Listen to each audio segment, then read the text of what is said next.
Attorney Thomas Gidley. Good morning, Your Honor. Good morning, Counselor.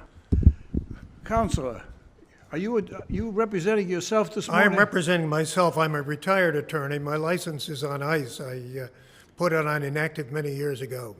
I remember you, Counsel Gidley, and I'm going to tell you something about yourself that you're going to say to yourself, how in God's will does he know this about me, okay?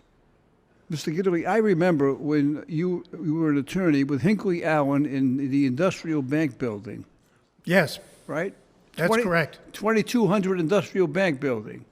You've got a wonderful memory. But I have a better memory of you. I'm going to ask you a question. Does Camp Varnum mean anything to you? Oh, yes, I have fond memories of Camp Varnum. I was at Camp Varnum at the same time you were at Camp Varnum. Boy, that's a long time ago, sir. I remember that very well.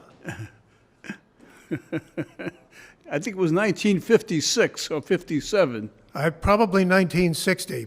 Oh, then it was 1960. Yep.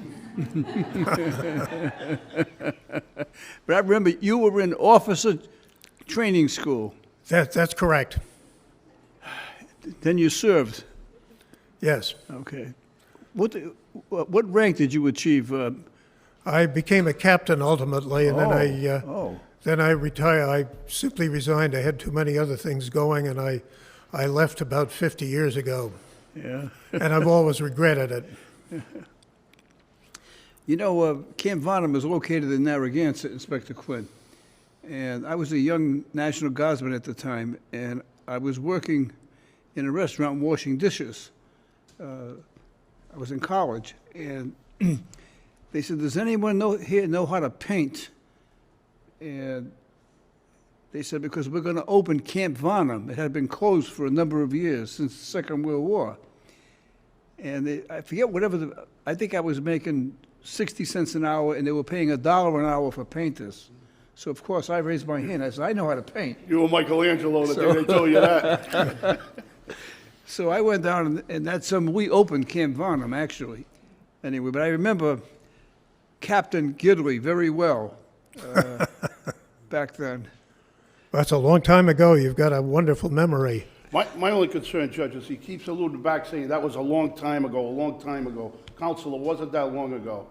I was born in 1960, so it's just like yesterday. It's just like yesterday, sir. Oh, you're a mere child.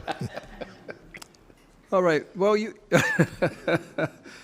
we have this school zone violation on Branch Avenue, sir. What do you want to tell me about it? Well, there is apparently another vehicle registered, perhaps as a commercial vehicle, in Rhode Island, which has the same license plate number as mine. I was nowhere near the place I was supposed to be at 7:45 a.m. On the day in question. I was probably in bed at home. Oh. And if not in bed, I was up having breakfast with my wife. So I was nowhere near. Oh, we're using your wife as an excuse now. I don't know. You know, a wife can't testify against her husband. You know that. She's not here to testify.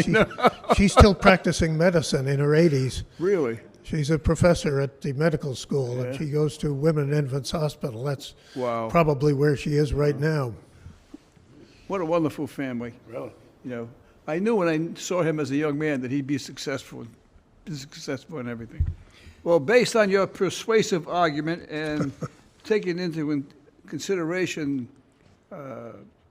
it's a question of credibility. Taking into consideration your credibility through the years and your contributions, not only to the military, but to the legal profession and to society. This matter is dismissed. Case is dismissed. Thank you so much, Your Honor. Good luck. It's a pleasure to see you again. Good luck.